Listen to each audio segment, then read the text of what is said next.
नमस्कार दर्शक मित्रों, आपनी साथे हूँ भगवती विशावड़िया। अब तक बुलेटिन में आपનું हार्दिक स्वागत करूँ છું। વિસ્તૃત સમાચારો જોતા પહેલા જોઈએ આજની મુખ્ય હેડલાઇન્સ।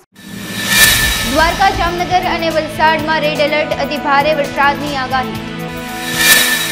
લોકસભાનું પ્રથમ ક્ષેત્ર શરૂ, વિપક્ષ આક્રમક મૂડમાં। ઉપલેટામાં કોલેરાથી 4 બાળકોના મોત બાદ તંત્ર એલર્ટ, કલેક્ટર દ્વારા ખાસ તપાસ કરાઈ। સમાચારો જોઈએ વિસ્તૃતમાં। ગુજરાતમાં સત્તાવાર ચોમાસું બેસી ગયા અને આશરે અઠવાડિયા પછી રવિવારથી જ સૌરાષ્ટ્રના લગભગ તમામ વિસ્તારોમાં હળવોથી ભારે વરસાદ વરસ્યો હતો। રવિવારે બપોર પછી સૌરાષ્ટ્રના મોટા ભાગના વિસ્તારોમાં ગાજવીજ સાથે વરસાદ વરસ્યો હતો। આજે સવારથી જ સૌરાષ્ટ્ર સહિત રાજ્યભરના 84 તાલુકામાં મેઘાવી માહોલ છવાયો છે। છેલ્લા 24 કલાકમાં રાજ્યના 130 તાલુકામાં વરસાદ થતા જગતનો તાત ખુશાલ થઈ ગયો હતો। તેમજ ગરમી અને બફારાથી પણ લોકોને રાહત મળી છે। સૌરાષ્ટ્રના અનેક જિલ્લાઓમાં છેલ્લા એક સપ્તાહથી મેઘમહેર થઈ રહી છે, ત્યારે હવામાન વિભાગે ગુજરાતના 3 જિલ્લામાં વરસાદનું રેડ એલર્ટ જાહેર કર્યું છે, જેમાં જામનગર, દેવભૂમિ, દ્વારકા અને વલસાડમાં રેડ એલર્ટ જાહેર કરાયું છે। અન્ય જિલ્લાઓમાં પણ હળવાથી મધ્યમ વરસાદની આગાહી કરવામાં આવી છે, જ્યારે સૌરાષ્ટ્ર, મધ્ય ગુજરાત અને દક્ષિણ ગુજરાતમાં ભારે વરસાદની આગાહી કરાઈ છે। મોદી સરકાર 3.0નું આજથી ચોમાસું સત્ર શરૂ થઈ ગયું છે, ત્યારે 18મી લોકસભાનું પહેલું સત્ર આજથી શરૂ થઈ ગયું છે। લોકસભાની કાર્યવાહી શરૂ થઈ ગઈ છે, ત્યારે સૌથી પહેલા વડાપ્રધાન નરેન્દ્ર મોદી અને તેમના મંત્રીમંડળના મંત્રીઓ સાંસદ તરીકે શપથ લીધા હતા। સૌથી પહેલા વડાપ્રધાન નરેન્દ્ર મોદી અને તેમના મંત્રીમંડળના મંત્રીઓ સાંસદ તરીકે શપથ લીધા પછી પ્રોટેમ સ્પીકર ભર્તુહરી મહતાબ તેમને શપથ લેવડાવ્યા હતા। ઉપલેટામાં કોલેરાથી 4 બાળકોના મોત બાદ તંત્ર એલર્ટ થઈ ગયું છે। જિલ્લા કલેક્ટર દ્વારા ખાસ તપાસ કમિટીની રચના કરવામાં આવી છે, ત્યારે ધોરાજી પ્રાંતની અધ્યક્ષતામાં બનેલી આ કમિટી ફેક્ટરી અને તેની આસપાસના પાણી, ઠંડા પીણા સહિતની વસ્તુઓની તપાસ કરી કોલેરા વકરે નહીં તે માટે પગલાં લેશે। આ સાથે સચિવ સભ્ય તરીકે જિલ્લા આરોગ્ય અધિકારી ઉપરાંત સભ્ય તરીકે નિલેશ પીઠડિયા, પીએમ બુચ, જીપીસીબીના PM Parmar, industrial safety officer BP પંચાસરાને બનાવવામાં આવ્યા છે। આ કમિટી 3 દિવસમાં રિપોર્ટ તૈયાર કરી જિલ્લા કલેક્ટરને સોંપવાની છે, ત્યારબાદ જિલ્લા કલેક્ટર દ્વારા પગલાં લેવામાં આવશે। રાજકોટ ટીઆરપી અગ્નિકાંડ ઘટનાને લઈ આવતીકાલે 25 તારીખે કોંગ્રેસ દ્વારા રાજકોટ બંધનું એલાન કરવામાં આવ્યું છે। આજે બંધના એલાન પહેલા ગુજરાત કોંગ્રેસ પ્રમુખ શક્તિસિંહ ગોયલે પ્રેસ કોન્ફરન્સ કરી હતી। પ્રેસ કોન્ફરન્સમાં પરેશ ધાનાણી, વિધાનસભાના ઉપનેતા શૈલેષભાઈ પરમાર, જિગ્નેશભાઈ મેવાણી, લાલજીભાઈ દેસાઈ, પાલ આંબલિયા, જાવેદ પીરજાદા, ઇન્દ્રવિજયસિંહ ગોહેલ અને મનીષ દોશી સહિતના કોંગ્રેસના નેતાઓ હાજર રહ્યા હતા। શક્તિસિંહ ગોયલે કહ્યું હતું કે આવતીકાલે વેપારીઓ સહિત તમામ વ્યવસાય સાથે જોડાયેલા લોકોને બંધમાં જોડાવા માટે અમે અપીલ કરીએ છીએ।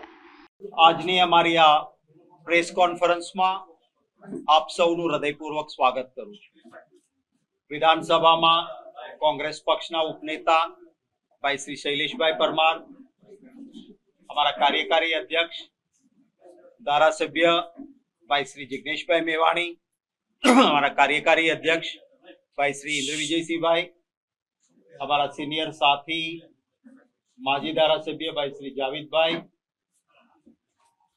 शहर कांग्रेस समिति प्रमुख भाई श्री अतुल भाई, मीडिया डिपार्टमेंट ना हमारा हेड भाई श्री मनीष भाई दोशी, भाई श्री पंकज भाई, भाई श्री बलदेव भाई, हमारा सेवा दल ना राष्ट्रीय अध्यक्ष भाई श्री लालजी भाई देसाई, किसान सेल ना हमारा स्टेट ना कन्वीनर भाई श्री पालभाई आंबलिया, राजकोट ना भाई श्री निदत भाई बारोट, राजकोट शहर ना सौ आगेवानो, प्रेस ने मीडिया ना साथी आवती काले राजकोट में जे टीआरपी गेम जोन में जे करुण आगनी घटना बनी अने अग्निकांडनी मासिक तिथि ए आवतीकालनो दिवस छे।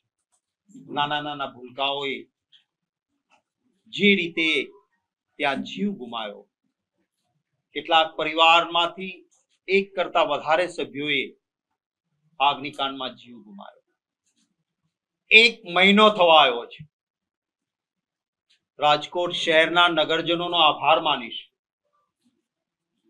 કે આ ઇશ્યુને અમે પણ मानवतानी दृष्टिए न्याय मेळववा माटे उठायो अने राजकोट वासीओए પ્રેમ અને આશીર્વાદ સાથે અમે ઉઠાવેલા મુદ્દાને સમર્થન આપ્યું.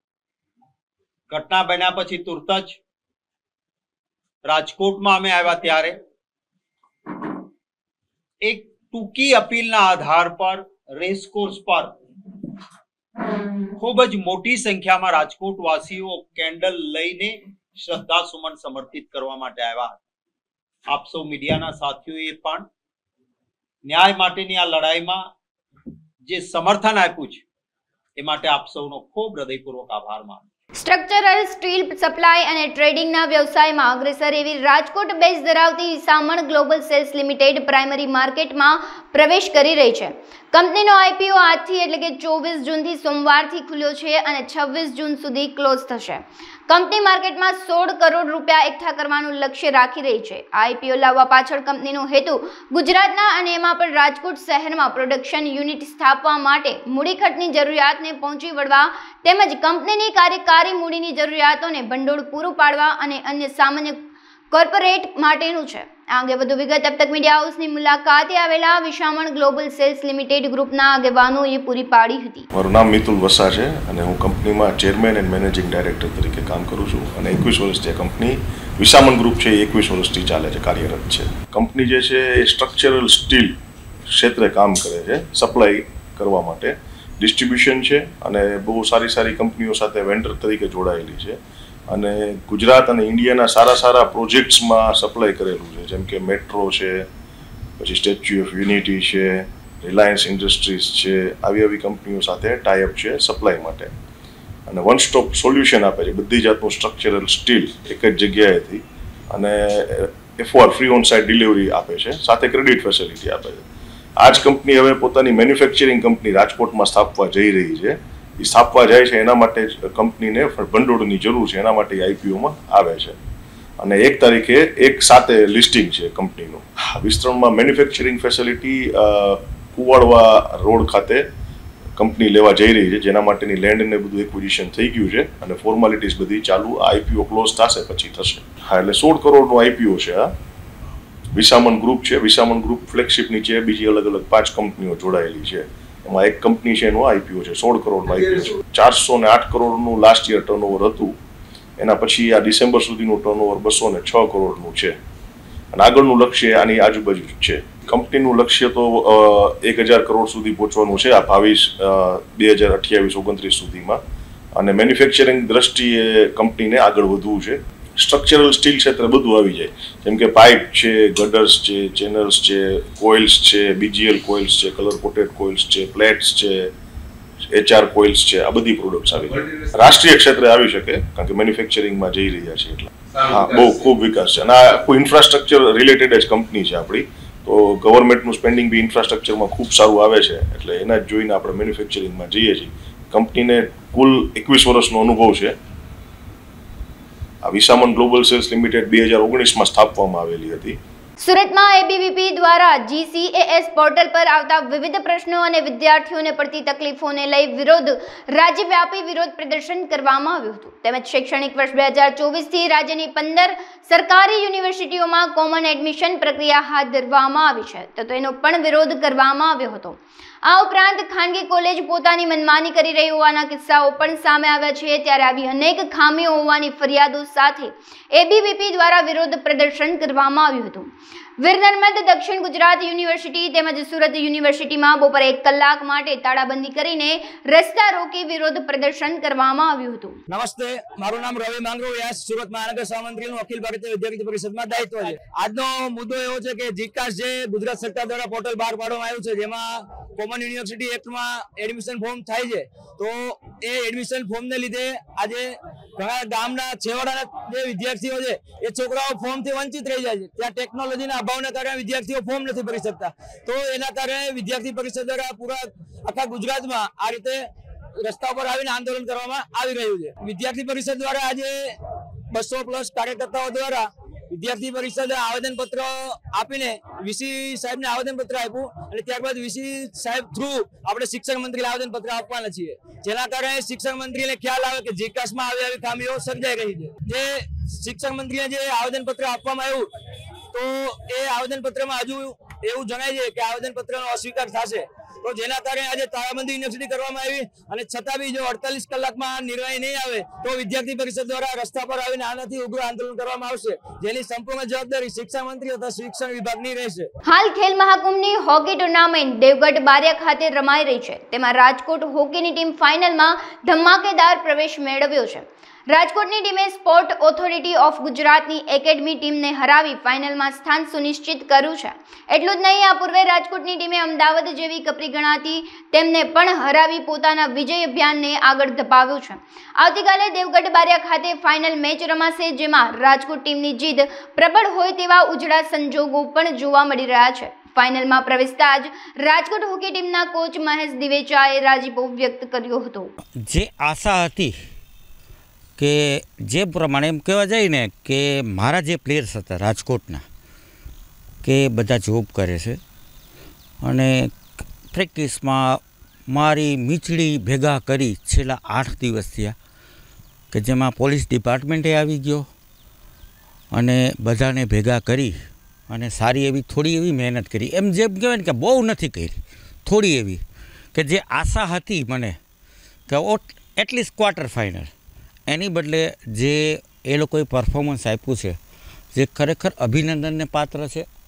જ્યારે ક્વાર્ટર ફાઇનલમાં કે જે લીગનો જે મેઇન વસ્તુ કહેવાય એમાં જે અમદાવાદ સિટી જેવી ટીમ કે જેમાં ઇન્કમ ટેક્સના બી સ્પોર્ટ્સ કોટાના પ્લેયરો રમી રહ્યા હતા, એને 11-3થી જે મોટા માર્જિનથી જે કહેવાય ને કે ખેલ મહાકુંભના આ જે રાજ્ય કક્ષાની ટુર્નામેન્ટના મોટા માર્જિનથી હરાવી અને જ્યારે સેમિફાઇનલમાં પ્રવેશ કર્યો ને ત્યારે મને એમ થઈ ગયું કે ના, કે મારી ટીમ છે એ સક્ષમ છે.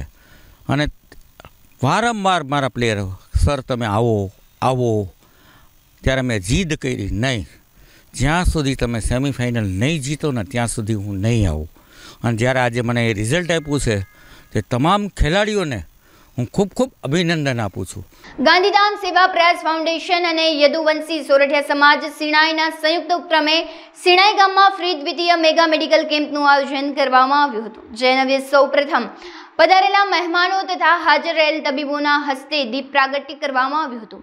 ત્યારબાદ સર્વે તબીબો તથા પધારેલા મહેમાનોનું સેવા પ્રયાસ ફાઉન્ડેશનની ટીમના હસ્તે બુકે, શાલ અને મોમેન્ટો દ્વારા સન્માનિત કરી ફ્રી મેગા મેડિકલ કેમ્પ ખુલ્લો મૂકવામાં આવ્યો હતો, જેનો આશરે 150 જેટલા દર્દીઓએ લાભ લીધો હતો. કેમ્પ ખાતે યદુવંશી સોરઠિયા સમાજ સિણાઈના પ્રમુખ, સિણાઈ ગામના પૂર્વ સરપંચ, કાર્યકારી પ્રમુખ તેમજ વિવિધ આગેવાનો ઉપસ્થિત રહ્યા હતા. આ સેવા કાર્યને સફળ બનાવવા માટે સેવા પ્રયાસ ફાઉન્ડેશનના સંસ્થાપક તેમજ અન્ય સહકર્મચારીઓએ ભારે જહેમત ઉઠાવી હતી. નમસ્કાર દર્શક મિત્રો, અબ તક ચેનલમાં આપ સૌનું સ્વાગત છે. તો દર્શક મિત્રો, આજે આપણે જણાવીએ છીએ કે આદિપુરના સિણાઈ ગામ મધ્યે સેવા પ્રયાસ ફાઉન્ડેશન અને યદુવંશી આયત સમાજ દ્વારા મેગા મેડિકલ કેમ્પનું આયોજન કરવામાં આવ્યું છે. અને આપણી સમક્ષ હાજર છે સેવા પ્રયાસ ફાઉન્ડેશનના ફાઉન્ડર ડોક્ટર બલદાનિયા. તો આપણે એમનાથી માહિતી જાણી લઈશું. શું કહેશો? નમસ્તે બેનશ્રી. આજરોજ 23/6 અને રવિવારે સિણાઈ ગામ મધ્યે યદુવંશી સોરઠિયા આહિર સમાજ અને સેવા પ્રયાસ ફાઉન્ડેશનના સંયુક્ત ઉપક્રમે એક મેગા મેડિકલ કેમ્પનું આયોજન કરવામાં આવ્યું છે, જેની અંદર તમામ પ્રકારની ફેકલ્ટીઝને સેવા પ્રયાસ ફાઉન્ડેશન વતી આવરી લેવામાં આવી છે. પછી બાળ ડોક્ટરના નિષ્ણાત હોય, સર્જન હોય, ચામડીના ડોક્ટર હોય કે દાંતના ડોક્ટર હોય, તો આવી તમામ પ્રકારની ફેકલ્ટીઝ આની અંદર આવરી લેવામાં આવી છે. સેવા પ્રયાસ ફાઉન્ડેશન તરફથી અમારો દ્વિતીય મેગા મેડિકલ કેમ્પ છે. આજથી પહેલા પણ એક આવો જે કેમ્પ કર્યો હતો એ ખૂબ જ સક્સેસફુલ રહ્યો હતો. તો અમારો સેવા પ્રયાસ ફાઉન્ડેશનનું એક કેમ્પેન છે હેલ્ધી કચ્છ કેમ્પેન, જેની અંદર એના અંતર્ગત અમે આ કાર્યક્રમ ચાલુ કરીએ છીએ. તો અમે દર મહિને કે 2-3 મહિને જ્યારે ડોક્ટરોની અનુકૂળતા હોય ત્યારે આ રીતનો અલગ અલગ ગામોમાં જઈ આ રીતે કેમ્પ કરતા રહીશું. આગળની માહિતી ભાઈ શ્રી નિખિલભાઈ આપશે. તો દર્શક મિત્રો, આપણી સમક્ષ હાજર છે નિકુંજભાઈ. તો આપણે તેમનાથી આગળની માહિતી જાણશું. શું કહેશો? આજના આ સેવા પ્રયાસ ફાઉન્ડેશન અને શ્રી યદુવંશી સોરઠિયા આહિર સમાજના સંયુક્ત ઉપક્રમે આયોજિત દ્વિતીય મેડિકલ કેમ્પમાં આજે જ્યારે આ મેડિકલ કેમ્પ સિણાઈ મધ્યે યોજવામાં આવી રહ્યો છે, ત્યારે એમાં ગાંધીધામના 10 નામાંકિત ડોક્ટરો અહીં ઉપસ્થિત થયા છે અને તેમનું ખૂબ જ નામ છે સારું અને ખૂબ ડોક્ટરો સેવા પણ આપી રહ્યા છે. આ મેં સતત લગભગ આ લોકોને સેવા પ્રયાસ ફાઉન્ડેશનનું ખૂબ સારી એવા સેવાઓ આપે છે અને ખૂબ સારા ડોક્ટરો અહીં મદદરૂપ પણ થાય છે અને આ એમની ફાઉન્ડેશનનો હું અહીંથી ખૂબ ખૂબ આભાર પણ વ્યક્ત કરું છું અને અત્યારે ગામના લોકો પણ અહીં લાભ લઈ રહ્યા છે અને વધુમાં વધુ લોકો આનો લાભ લેશે એવી આશા છે. અસ્તુ. તો દર્શક મિત્રો, આપણે જાણ્યું કે સિનાઈ ગામ મધ્યે જે આજે મેગા મેડિકલ કેમ્પનું આયોજન કરવામાં આવ્યું છે તેમાં બહોળી સંખ્યામાં લોકો રજીસ્ટ્રેશન કરાવ્યું છે. તો સેવા પ્રયાસ ફાઉન્ડેશન ઘણા બધા સેવા કાર્યો કરવામાં અગ્રેસર છે. ભારતીય કિરાણી અસ્તક ચેનલ ગાંધીધામ. આજ રોજ સૌરાષ્ટ્ર યુનિવર્સિટી ખાતે અખિલ ભારતીય વિદ્યાર્થી પરિષદ દ્વારા વિરોધ પ્રદર્શન કરવામાં આવ્યું હતું. સમગ્ર ગુજરાતમાં વિદ્યાર્થીઓને GCS પોર્ટલ પરથી કોલેજમાં પ્રવેશ આપવામાં આવી રહ્યો છે, પરંતુ આ પોર્ટલ વિશે ગ્રામ્ય પંથકના વિદ્યાર્થીઓને જાણ જ નથી. આ ઉપરાંત પ્રથમ રાઉન્ડમાં ભાગ ન લે તો પ્રવેશ પ્રક્રિયામાંથી બાકાત કરવામાં આવે છે. આથી વિદ્યાર્થીઓએ સૌરાષ્ટ્ર યુનિવર્સિટીના કુલપતિને આવેદન આપી રજૂઆત કરી હતી. નમસ્તે, વિશાલ લુણસિયા, અખિલ ભારતીય વિદ્યાર્થી પરિષદ રાષ્ટ્રીય કારોબારી સદસ્ય. બધાને જાણ હશે કે હાલમાં સમગ્ર ગુજરાતભરમાં પ્રવેશ પ્રક્રિયાઓ ચાલી રહી છે. તો ગુજરાત સરકાર દ્વારા જીકાસ પોર્ટલ દ્વારા પ્રવેશ થઈ રહ્યો છે. આ પ્રવેશનું પોર્ટલ એક સરાહનીય કાર્ય છે કે તેનાથી દ્વારા સમગ્ર ગુજરાતમાં વિદ્યાર્થીઓને મળે એડમિશન, તો એક સરાહનીય કાર્ય છે એને સ્વીકારે છે. પરંતુ આ પોર્ટલની ખામીઓ પણ ક્યાંક ને ક્યાંક એટલી હોય છે. આ પોર્ટલમાં વિદ્યાર્થીઓને અનેક જાતની મુશ્કેલીઓ પડે છે. જ્યારે કોઈ ગ્રામ્ય વિસ્તારનો વિદ્યાર્થી હોય તો એને આ પોર્ટલ વિશે કંઈક જાણ જ નથી. એને આ પોર્ટલમાં રજિસ્ટ્રેશન કેમ કરવું, આ પોર્ટલના રાઉન્ડોમાં કઈ રીતે ભાગ લેવું, તો એ વિદ્યાર્થીને કશી જાણ જ નથી કે આ પોર્ટલમાં એ કઈ રીતે એડમિશન લઈ શકે. બીજું જોઈએ તો આ પોર્ટલમાં ચોઇસ ફિલિંગ કરવાની આવે છે, તો પણ એને કંઈ અવગત નથી. બીજું, વિદ્યાર્થી પ્રથમ રાઉન્ડમાં જો ભાગ ન લીધો હોય તો એને પ્રવેશ પ્રક્રિયામાંથી બાકાત કરી દેવામાં આવે છે. તો આવા તો અનેક પ્રશ્નો વિદ્યાર્થીઓ મૂંઝવણમાં છે. અત્યારે વિદ્યાર્થીઓ ક્યાંક ને ક્યાંક આને લઈને રોષે ભરાયેલા છે કે અમારું ક્યાંક ને ક્યાંક પ્રવેશ અટકી જશે, અમે પ્રવેશ નહીં લઈ શકીએ. તો આવા અનેક પ્રશ્નો છે વિદ્યાર્થીઓને. તો એક વિદ્યાર્થી સંગઠન તરીકે અમને વારંવાર આવી રજૂઆતો આવતી હોય છે કે ભાઈ અમારે એડમિશન ક્યાંક રહી જશે તો એમના વાલીઓમાં અને ક્યાંક ને ક્યાંક ભયનો માહોલ છે કે અમારા વિદ્યાર્થીઓનું આ વર્ષે એડમિશન અટકી જશે તો એ એડમિશન લઈ નહીં શકે. તો આને લઈને વિદ્યાર્થી પરિષદ આપણા જે મંત્રી છે એમને મળેલું છે, એમને આવેદન આપેલું છે. આવેદન આપીને આ ખામીઓ દૂર કરવા માટેની રજૂઆતો કરેલી છે. વારંવાર રજૂઆતો કરવા છતાં પરંતુ તો પણ આ પ્રક્રિયાનો કોઈ ઉકેલ આવ્યો નથી. પોર્ટલમાં કોઈ પણ જાતનો સુધારો કરવામાં આવેલો. તો આજે અખિલ ભારતીય વિદ્યાર્થી પરિષદ ગુજરાત પ્રદેશ દ્વારા સમગ્ર પ્રાંતભરમાં જીકાસ પોર્ટલને લઈને વિરોધ પ્રદર્શન કરવામાં આવશે. બધી જગ્યાએ પુતળાઓના દહન અને ઉગ્રથી ઉગ્ર વિરોધન પ્રદર્શન કરવામાં આવશે અને જીકાસ પોર્ટલના વિરોધ પ્રદર્શનના નારા લગાવવામાં આવશે. રાજકોટમાં મેઘરાજાની ધમાકેદાર એન્ટ્રી થઈ ગઈ છે, ત્યારે શહેરી વાસીઓ પણ ખુશીનો માહોલ જોવા મળી રહ્યો છે. આશરે 1 થી 1.5 ઇંચ જેટલો વરસાદ વરસ્યો હતો, જેમાં રેલનગર ખાતે આવેલ પોપટપરા નાળામાં વરસાદી પાણી ભરાયા હતા, જેને લઈ વાહન ચાલકોને ભારે હાલાકી ભોગવવી પડી હતી. અહીંના સ્થાનિકોએ જણાવ્યું હતું કે દર વર્ષે વરસાદી પાણી ભરાય છે. આ સમસ્યા અંગે અનેકવાર રજૂઆત પણ કરવામાં આવી છે, તેમ છતાં કોઈ નિરાકરણ કરવામાં આવ્યું નથી. વરસાદી ઋતુમાં અહીં અનેક દુર્ઘટનાઓ પણ ઘટે છે. અહીં વરસાદી પાણીનો કોઈ નિકાલ નથી, જેથી દર વર્ષે અહીં વરસાદી પાણી ભરાય છે. પાણીની દર વર્ષે આ જ સમસ્યા રહેવાની. હવે તો ઓલો રસ્તો બંધ કરી દેજો તો પબ્લિકને હવે કેવી ઘાણી થવાની છે. અહીંથી ઓલો વન વે કરી નાખ્યો છે. હવે આ ટ્રાફિક બધું ક્યાં જશે? આ નાલું બંધ થઈ જાય. હજી તો આ ઓછો વરસાદ છે, 5 ઇંચ વરસાદ થાય એટલે નાલું બંધ થઈ જાય, પછી શું દશા થાય? પોલ ખુલ્લી જ ગઈ ને. આ લોકો કહે છે આમાં પાણી નહીં ભરાય, આટલું પાણી ભરાઈ ગયું, હજી 1 જ ઇંચ વરસાદ છે. આ 5 ઇંચ વરસાદ થાય તો આ દશા શું થાય? અહીંથી ઓછામાં ઓછા એમ સમજો ને કે લગભગ 10-12 હજાર વાહન નીકળે છે. હવે ઓલી બાજુ વન વે, બધે 4 વ્હીલર વાળાને અહીંથી જવાનું, હવે કેવી દશા થાય? રિક્ષા ને એવું તંત્રને કેવું જોઈએ કે તો વિકલ્પ હવે બીજો કોઈ છે જ નહીં. હવે આ ક્યાંથી રસ્તો જાય? અને આ 4 વ્હીલર વાળા રિક્ષા વાળા ક્યાંથી હાલશે? રોજનું અહીંથી 20 થી 25 વખત નીકળવાનું હોય. હજી તો અડધો ઇંચ વરસાદ નથી પડ્યો, ત્યાં નાનું લગભગ 1 થી 1.5 ફૂટ ભરાઈ ગયું હતું. સવારે ખુદ મારે ગાડી નહોતી કાઢવી પડી, રૂખડિયા ફરીને જવું પડતું હતું. બહુ હેરાનગતિ હતી. આને આ તકલીફ રહે જ છે, આનો કોઈ ઉકેલ આવતો જ નથી. અને આમથી ફરીને જવું હોય અંડરબ્રિજમાંથી તો સાંઢિયા પુલ બંધ, એટલે 1 કલાક થાય આમ ઘરે આવતા. અને બહુ હેરાનગતિ ને આ લગભગ મારી ઉંમર 30 વર્ષ થયા તો હું રેગ્યુલર જાઉં. મારી 40 વર્ષની ઉંમરે 10 વર્ષ તો ત્યારની આ જ પોઝિશન. રોજના ઓછામાં ઓછા 100 થી 150 રાહદારી નીકળે. હાવ ઠપ કામગીરી, ખાલી દેખાડે કે આ બધું કરી નાખ્યું, ગટરનું કામ કરી દે, બધું વ્યવસ્થિત કરી દે. પછી વરસાદ આવશે એટલે બધા એકારે આવી જાય અને કામ ચાલુ કરી દે. અત્યારે આવીને કામ ચાલુ છે, આ થોડીક રાહત થઈ, હજી તો વરસાદ નથી આવ્યો ત્યાં એટલી તકલીફ છે. આ વરસાદ ખાલી 2-3 ઇંચ આવે ને તોય પૂરું થઈ જાય, જે 7-8 ઇંચ પડે ને એટલે બ્લોક અંડરબ્રિજ બનાવ્યું એટલા કરોડોના ખર્ચે. હમણાં 50-60 લાખ રૂપિયા ખાલી રિનોવેશનનો આપ્યો, ખાલી કલર કરીને રાખ્યું છે. હમણાં 5-6 ઇંચ વરસાદ પડશે એટલે એની પોલે ખુલી જાય. આ રેગ્યુલર હાલવાનું જ છે અને અમારે પ્રજાને સહન કરવાનું છે. અરવલ્લીના મોડાસામાં આગામી 7 જુલાઈએ ભગવાન જગન્નાથની 42મી રથયાત્રા નીકળવાની છે, ત્યારે રથયાત્રાને લઈ તડામાર તૈયારીઓ શરૂ કરી દેવામાં આવી છે. આ રથયાત્રા બાલકદાસજી મંદિરથી પ્રસ્થાન કરીને શહેરના વિવિધ સ્થળો પર થઈને નિજ મંદિર પર પરત ફરશે. અષાઢી બીજના દિવસે ભગવાન જગન્નાથ ભાઈ બલરામ તેમજ બહેન સુભદ્રા સાથે રથમાં સવાર થઈને ભક્તોને દર્શન આપવા માટે નીકળવાના છે. તેને લઈ રથયાત્રા ઉત્સવ સમિતિ દ્વારા ભગવાનના રથની સાફ સફાઈ સહિતની કામગીરી શરૂ કરી દેવામાં આવી છે. તેમજ આ ખાસ પ્રસંગે વિવિધ પ્રકારની ઝાંખીઓ, ભજન મંડળીઓ, ડીજે, ઢોલીઓ, ઘોડેસવાર અને ખાસ જાદુગર શો મુખ્યત્વે આકર્ષણનું કેન્દ્ર જોવા મળશે. ત્યારે રથયાત્રા ઉત્સવ સમિતિ દ્વારા મોડાસાની ધર્મપ્રેમી જનતાને રથયાત્રામાં ભાગ લેવા ખાસ આમંત્રણ આપવામાં આવ્યું છે. રથયાત્રા ઉત્સવ સમિતિ પ્રમુખ દિલીપ ભાવસાર આજરોજ 42મી રથયાત્રા નિમિત્તે રથને તૈયાર કરવા મતલબ સાફ કરવા માટે આજે બધા મિત્રો ભેગા થયેલા છીએ અને આ રથયાત્રામાં સર્વે તાલુકાના મિત્રો ભક્તજનો અહીંયા પધારે એવી અમારી અપેક્ષા છે. 42મી રથયાત્રા છે.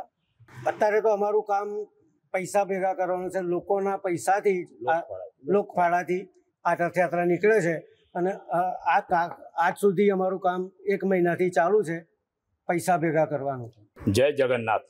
42મી મોડાસાની રથયાત્રા નીકળવાની તૈયારીમાં છે, ત્યારે હવે રથયાત્રા ઉત્સવ સમિતિની ટીમ કામે લાગી ગઈ છે.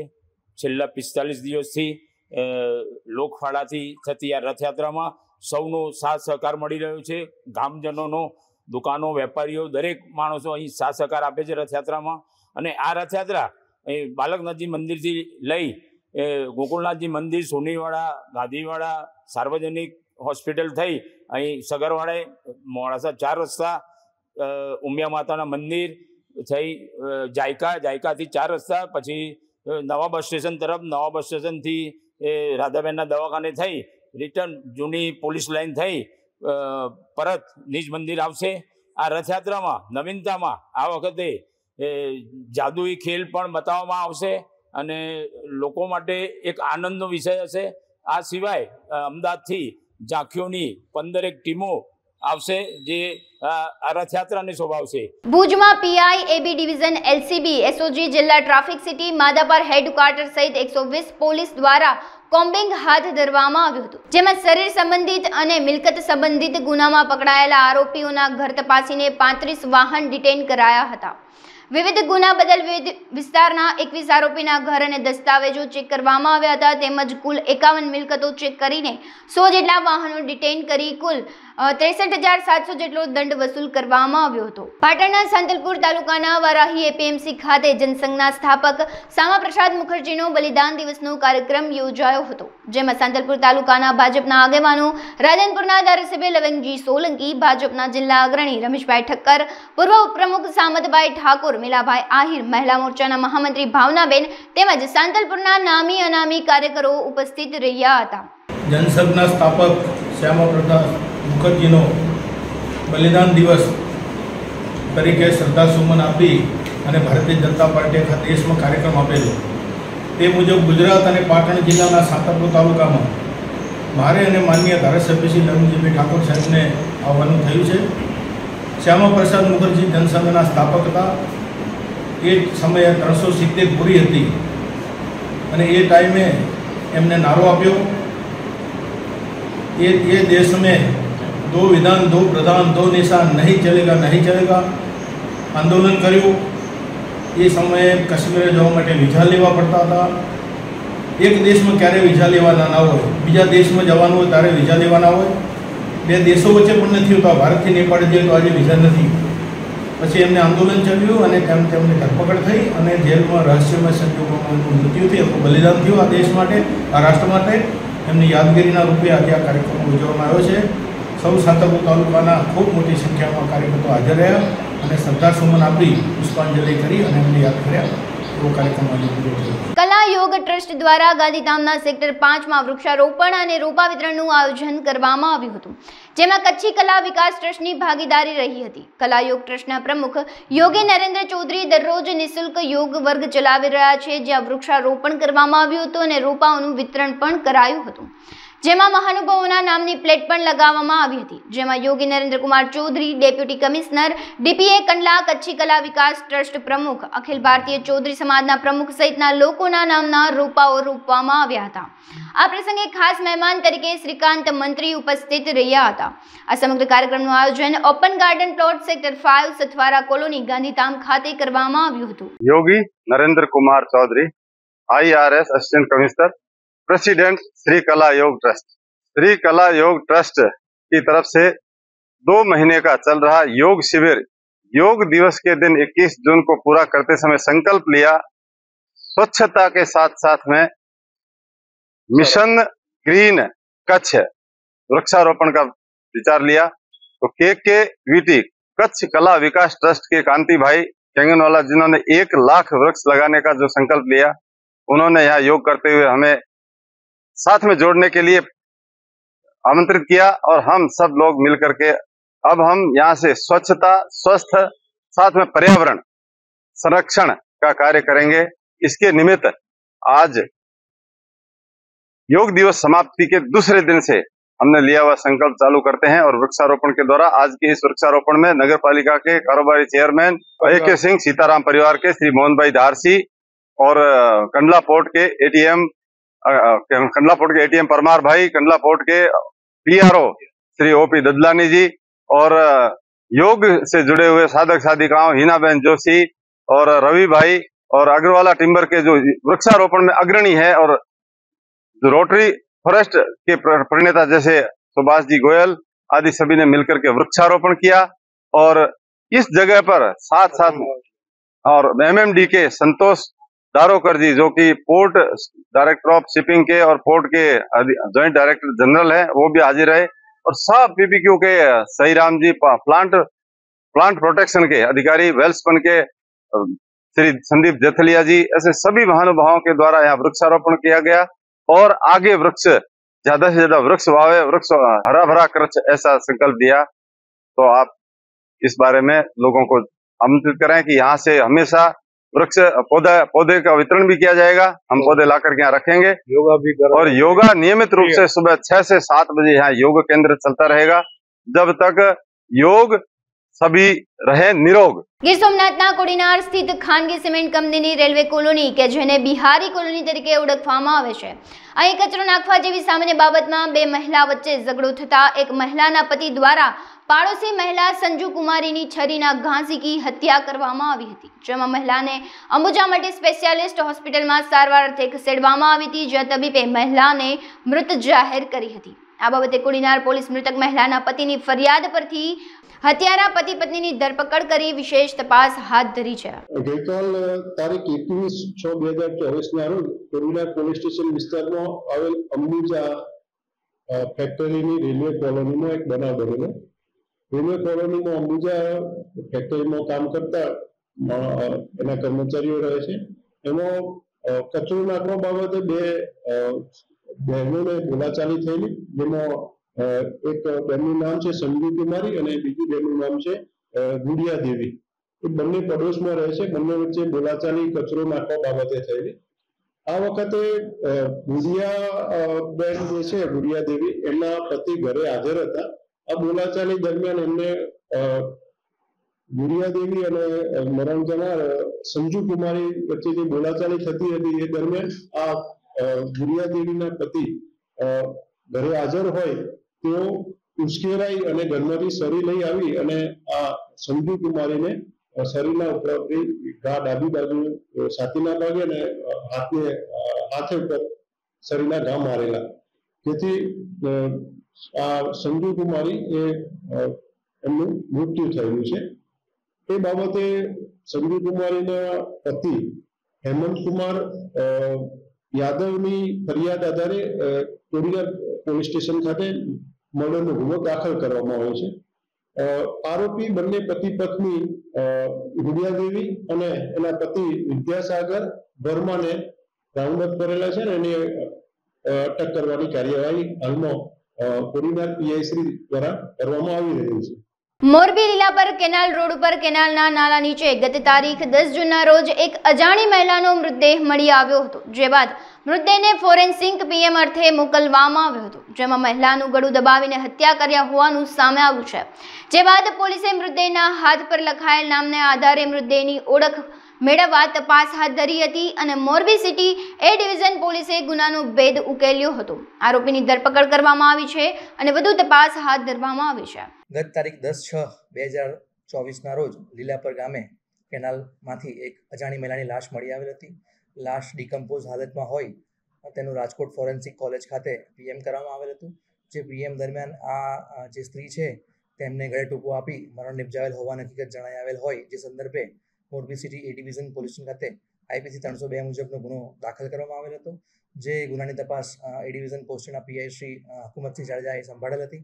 જે તપાસ દરમિયાન આ અજાણી સ્ત્રીની લાશ હોય, જે સંદર્ભે લાશ ઉપર સુનીલા તથા ભુરુભાઈ લખેલ હોય તેમજ મોર તથા બીજી ત્રોફાવેલ હોય, જે દિશામાં તપાસ હાથ ધરતા આ લાશ પરપ્રાંતીય સ્ત્રીની હોવાનું પ્રાથમિક તપાસમાં જણાવેલ હતું. જેથી મોરબી શહેર તથા તાલુકા વિસ્તારમાં આવેલ ખેતીવાડી મજૂરો તથા જે ફેક્ટરી આવેલ છે ફેક્ટરીના મજૂરોની તપાસ કરતા કરાવતા જે આ સુનીલા તથા ભુરુભાઈ લખેલ છે તે ભાઈ બહેન હોવાનું પ્રાથમિક તારણ જણાઈ આવેલ હતું. જે દિશામાં તપાસ હાથ ધરતા મધ્યપ્રદેશના જામવા, અલીરાજપુર, ધાર વગેરે જિલ્લાઓની મતદાર યાદી ડાઉનલોડ કરવામાં આવેલ હતી. જે મતદાર યાદી સંદર્ભે વેરીફાઈ કરતા તપાસ દરમિયાન આ જે છે આ પ્રકારની જે હાથમાં નામ ભાઈ બહેનના ત્રોફાવવાની જે પદ્ધતિ છે તે પદ્ધતિ મધ્યપ્રદેશ જિલ્લાના જામવા ખાતે હોવાની જણાવેલ હોય, જેથી જામવા જિલ્લા ઉપર ફોકસ કરવામાં આવેલ હતું. જે દરમિયાન આ જે પ્રેસ નોટ હતી એ પ્રેસ નોટ હિન્દીમાં બનાવી મધ્યપ્રદેશના જે જામવા જિલ્લો છે તેના અલગ અલગ ગામના સરપંચોના નંબર ઇલેક્ટ્રોનિક અને ટેકનિકલ માધ્યમથી મેળવી તેમને વોટ્સઅપમાં વાયરલ કરવામાં આવેલ હતા. જેના આધારે ત્યાંના સ્થાનિક સરપંચોએ આ જે પ્રેસ નોટ મોકલવામાં આવેલ હતી તે પ્રેસ નોટમાં ફોટા તેમજ વિગતો જે આપવામાં આવી હતી તે વિગતોને પોતાના સોશિયલ મીડિયામાં વાયરલ કરેલ હોય, જેના આધારે પીઆઈ શ્રી જાડેજાને મધ્યપ્રદેશથી જામવાથી ફોન આવેલ હતો કે જે આ જે લાશ મળી આવેલ છે તે મારી પત્નીની છે અને મારી પત્નીનું નામ સુનિતા છે અને જે સંદર્ભે કાકનવાણી પોલીસ સ્ટેશનમાં ગુમસુદા તારીખ 14/5/2024ના રોજ દાખલ કરાવેલ છે. જેથી તેઓને અત્રે રૂબરૂ બોલાવી વિશેષ પૂછપરછ હાથ ધરતા તે પોતાના પત્નીને તારીખ 14/5/2024ના રોજ એમના ગામનો કુલસિંહ ઉર્ફે ઈડલુ ઉર્ફે રાજુ રાઠવા ભગાડી લઈ ગયેલ હોવાની પ્રાથમિક હકીકત જાણવા મળી હતી. જેથી ટેકનિકલ માધ્યમથી તપાસ કરતા કરાવતા આ જે ગુલસિંહ છે તેમનું લોકેશન વાંકાનેર તાલુકાના વાંકિયા ગામે હોવાનું જણાઈ આવતા તેને પકડી લાવી પૂછપરછ કરતા તેમણે આ મર્ડર કરેલની કબૂલાત કરેલ હતી અને તપાસ દરમિયાન જણાવેલ હતું કે આ જે સુનિતાબેન હતા એમની સાથે પોતાને પ્રેમ સંબંધ હોય. સુનિતાબેનને ત્યાંથી મધ્યપ્રદેશથી ભગાડી લાવી તેઓ અગાઉ ચોટીલા તાલુકાના લાખણ ગામે રહેતા હતા. જે 1.5 મહિનાના સમયગાળા દરમિયાન પોતાને જે સુનિતાબેન છે એમની જોડે ઝઘડો બોલાચાલી થતા હોય, જેના કારણે સુનિતાબેને દવા પી ગયેલ હોય. જેથી એમના ઈલાજ કરેલ દરમિયાન વાડી માલિકને આ બાબતની જાણ થતાં વાડી માલિકે તેમને અન્ય વાડીએ જવા સૂચના આપેલ હોય, જણાવેલ હોય, જેથી તેઓ લીલાપર પાસે પોતાના સગાવાલા રહેતા હોય ત્યાં જવાનું જણાવી અને ત્યાં આવેલ હોય. દરમિયાન ફરીથી આરોપીને મરણજના સાથે ઝઘડો થતાં તેમને લીલાપર ગામે આવેલ કેનાલમાં નીચે લઈ જઈ ગળે ટૂંકો આપી મરણ નિપજાવેલ હોવાનું કબૂલાત આપેલ હોય, જેથી તેમને ધોરણસર અટક કરી તેમના વિરુદ્ધ કાયદેસરની કાર્યવાહી હાથ ધરવામાં આવેલ છે. હાલ સમાચારોમાં બસ આટલું જ. વધુ સમાચારો જોવા માટે તમે જોતા રહો અબ તક. નમસ્કાર.